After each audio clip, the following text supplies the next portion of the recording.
Hey guys, welcome back to this quick bonus segment we're going to do. Myself and Manny, we're going to be talking about, continuing on from where we were talking about immigration. At this point we're going to, yay, immigrants!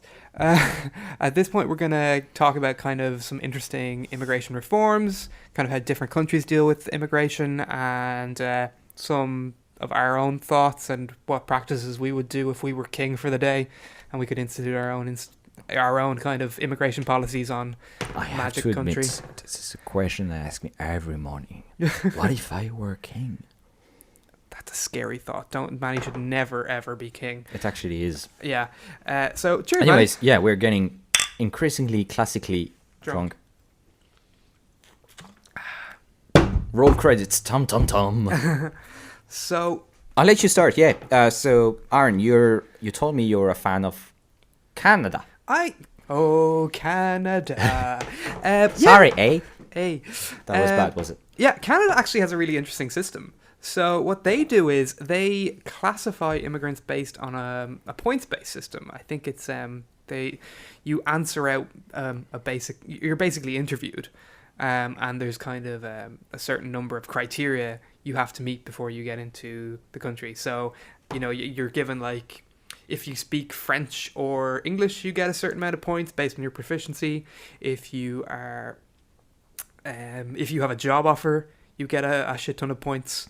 If you have a previous job offer before you've even entered the country, you get a shit ton of points. If you are educated, you get a load of points. If you are I think you can't have a criminal record before going in. I'm pretty sure that's the thing. What? Yes, I know. That sounds like a racist idea. That's totally racist, yeah. But yeah, so I actually kind of really like this idea of kind of treating people as commodities and basing them on their quality. So yeah, I know, a horrible person, but yeah, no, I kind of like that idea of looking at the individual and saying, we are going to rank you, and the people who are the best suited for our country of what we want, which is high skilled immigrants, particularly for Canada, then we're going to let in. So I like their model. So do you know what happens? Do you know what happens for? I was thinking of let's say like family, for example. Let's say I want to come over. I myself satisfy all the requirements. I have the 100 points because I'm such good looking. And what about my hypothetical wife? Yeah, so she very hypothetical. I think weirdly enough, like it's just as long like you and your family can just come over. I didn't see anything going through their immigration website saying that you couldn't bring over your family. I think actually you can actually get your wife added to your points or your husband added to your points. I guess if she speaks French. Yeah, so like if adds up. If you're you can combine your points together, and like you have to reach a higher threshold, but it's yeah. So I think that's fairly good. And again, makes sense, yeah. Like I said in the previous episode, it's very rare that people emigrate as families. So it is mostly people who are single. So it's I wouldn't go as far as to say very rare. Okay, but that's not the norm. It's not the norm. It's certainly not the norm. It is not. Well, it's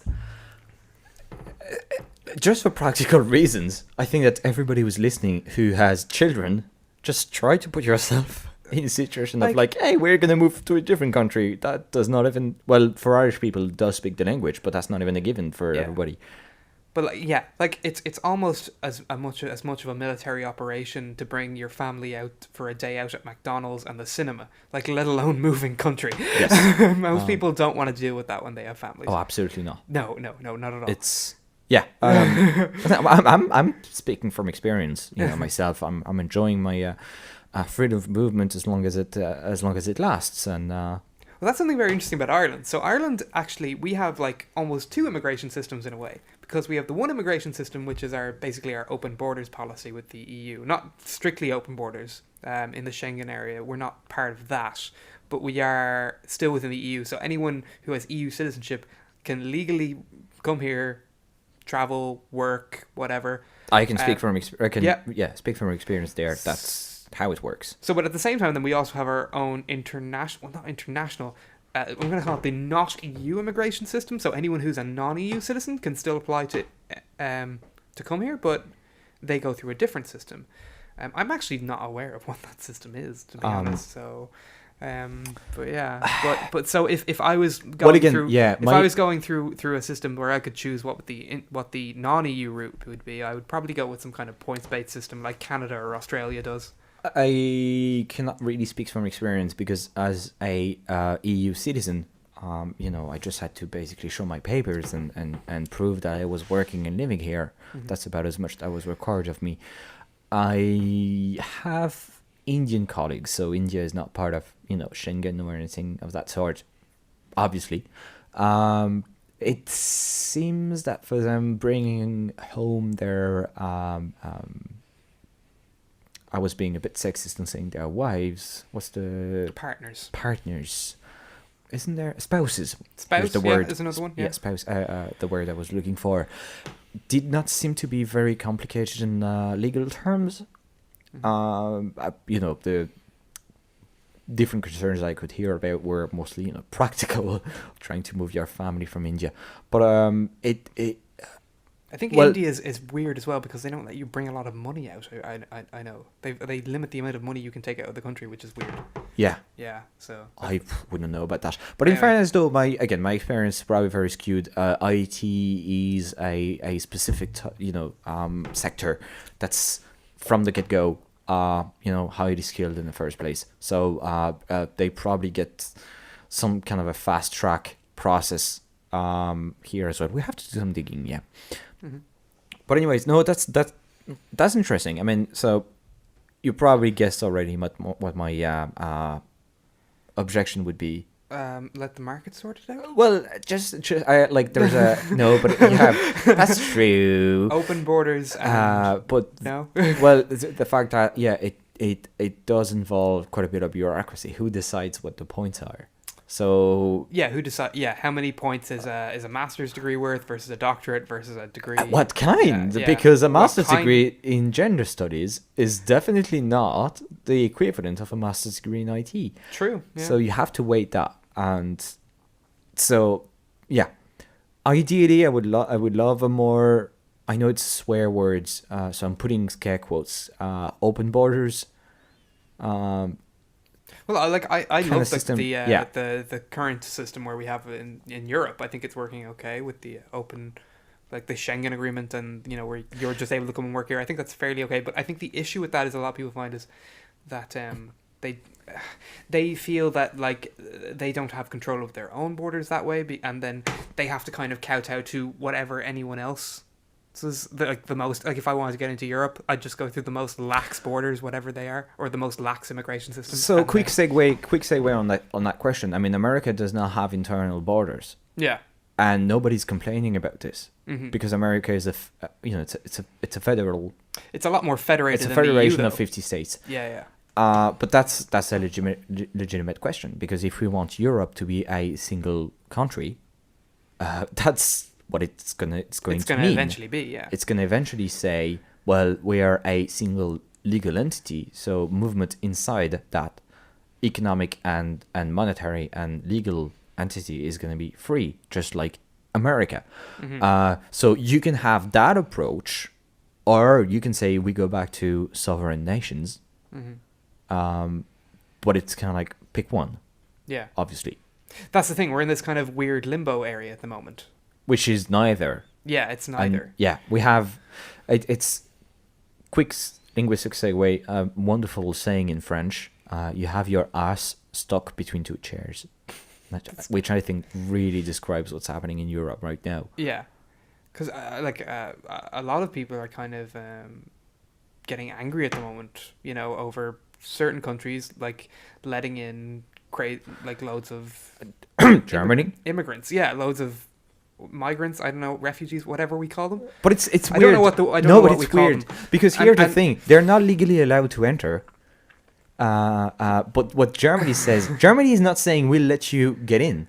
What Germany is saying is we'll accept you once you're in. Yeah, once you're here. Yeah. So because Germany has no border, external of the EU. Yeah. Yes, they're not in contact with the Mediterranean Sea. Yeah. They're not receiving any of those boats. Yeah. What Germany is saying is, well, once you're here, we'll grant you status. Yeah. Completely, single-handedly. Yeah, and kind of not taking into account then that those people can go anywhere within where they want in the EU, and now they're going to wherever they want, kind of. Well, Germany. With Germany. They're staying in Germany because, I'm sorry, they're not getting into France. Yeah. Well, they are getting into France. To get to Germany. Calais! Because, unemployment. Yeah. Well, no, I think they're trying to. Nobody wants to stay in France, but that's why they're going to Calais. I know. Britain. I know. I don't. But yeah. So so that's kind of an issue. I feel that the open borders thing is kind of brought up. But you have to. It just kind of creates the kind of system where it's it's very unorganized. I do want to clarify when I say open borders, and this is a bit of a straw man that's been construed. I don't think anyone is saying that open borders mean anyone can get in no matter what.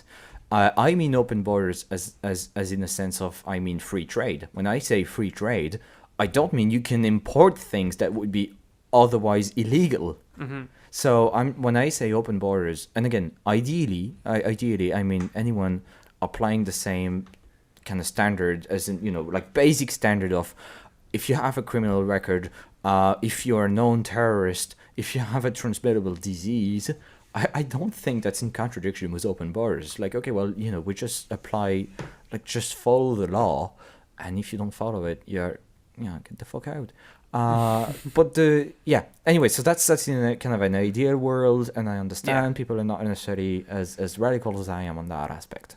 So if you want I would say my take is if you want to limit immigration, and that's kind of the question, can we limit immigration in a way that's intelligent? I like the idea of saying, well, you're defining a number of visa. You're saying on a given year, here is the number of people where we will allow to come in. Mm-hmm. And so the question is, putting my economics goggle on, how do we determine who gets in and who doesn't get in? Because obviously that number is going to be lower than the actual number of people who want to get in. So if you want to go down that route, my advice would be, or my take on this question would be an auction system. Mm-hmm. You say 2017 only, and I'm putting a number out of my hat. What's it called? The place where you have all the TDs. What? The place where you have all the TDs to vote the laws. Oh, I thought you said TVs. No, TDs. The doll. The doll. So the doll votes and says 2017 only 10,000 people are allowed to come in Ireland. Well, then it's just a basic auction. So the highest bidder gets a permit and can come in. And, if you don't bid as high, you're not coming in. The reason I'm suggesting such a system is to say, well, it's not a matter of what kind of degree you have. Is it you or your spouse or your spouses? If that's your sort of things, or what sector you're going to work in. The thing is, if you're going to come into work, I presume you've done your homework and you know what kind of salary you're going to get and you know what the cost of living is and what the taxes are, and you're going to ask yourself that question and make a calculation. Okay, here is how much it's going to cost me on the auction to get a permit to work here. Here is how much I can expect from the salary. Here is, taxes, etc., etc. Is it worth it or is it not worth it? And so that's how you can determine how much you're willing to pay for that auction, how you're willing to pay to come in. I the bottom line is, I think that in terms of outcome, my proposal is not really far from yours, because who's going to come in? People who already speak English, already, have the skill, have skills that are demanded. Hence, they'll have the money to pay for said, or their companies will have the money to and pay the company for said visa. Or at least if you have the company, you have a certainty that weighs in a way.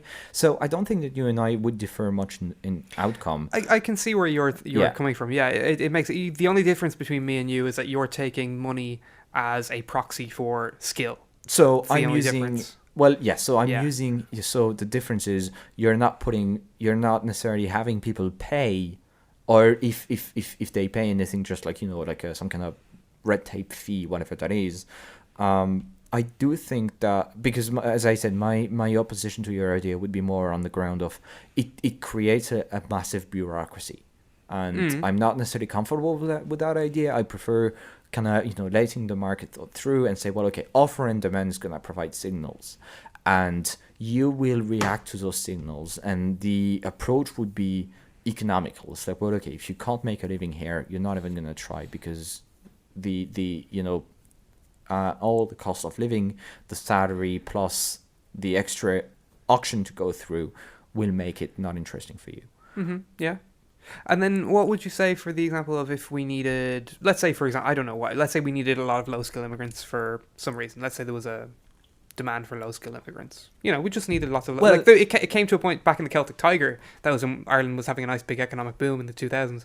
We just needed a lot of people to do a lot of work. Yeah, so a lot of very low-skill work. So would we just then have maybe like a lottery then, where you just buy a lottery ticket, and if there's 10,000 visas that go maybe, and something like that. So back to my point originally. Again, I'm actually personally, I'm not saying no restriction at all, right? Basic restriction, like are you a known criminal, etc., etc. But obviously, if you want. Obviously, I would prefer a system that just lets the market sort through exactly who comes in, that doesn't come in, and not have not have that auction system at all. I would prefer that. I'm just saying, if you want to be economically minded, that's how you do it. You say, we're going to determine, in the law, we're going to have a number, and that number is going to be revised every year. And my original point is to say, if you want to restrict immigration to number X, here is the best economically minded solution to restrict to number X. And if that number X is too low, well, yeah, that's a bummer. I agree. Again, I personally do not see low-skill immigration as a negative. I think it's a positive, because it means, it's a better opportunity for them, and it provides cheaper stuff for us. No argument there. My point is, well, if you do want to restrict, I'm giving you an economically minded way to do it, but I don't think that solution is better than just people letting people in as long as they get a job. Okay, so you would just expand your current system, where instead of having maybe 10,000 visas that year, you might have 100,000 visas that year. That would be the difference. And it is a legitimate criticism, because look at what's happening with housing. We say, well, we only want few housing being built, and that's causing a lot of issues. And so that would mean, yes, it means that if there is a huge demand for labor, and then the government is like, no, we're not going to increase the number, well, that's going to be a bummer, because all that demand for labor is not going to get satisfied. So it's going to be an issue. But I don't know any solution. As soon as you go down the route of, we're going to restrict immigration, whatever solution you put in place, if you have a huge demand for labor and your government saying, we're putting my solution or your solution, whatever solution that is, it's going to be an issue, because the government says we're limiting the number of people coming in, and we're going to wreck the labor market anyway. So I'm not defending the idea in absolute terms. I'm just saying my solution is, quotes, more economically minded, but I don't think it's better. So your system actually kind of already exists, believe it or not. Very in a very mild sense of the term. In Australia, you can get a foreign direct investment visa. Basically, if you promise to invest a certain amount, I think it's like 750,000 Australian dollars into Australia. So let's say you're a Chinese businessman or something, and you want to expand into the Australian market and set up a distribution center for your product or whatever. You invest that amount of money, and you get a visa for yourself, so you can come over and whenever you want and check up on your business. So there is kind of that already. It's just it's going more towards entrepreneurs and that kind of thing. So I kind of see where you're going with it. I think there's a one tier above that in Australia as well. Another tier where you can actually get citizenship as well. So weirdly enough, and you get a free supply of cocaine from the government. Yeah, that would be Manny 2018 for prostitutes and cocaine subsidies.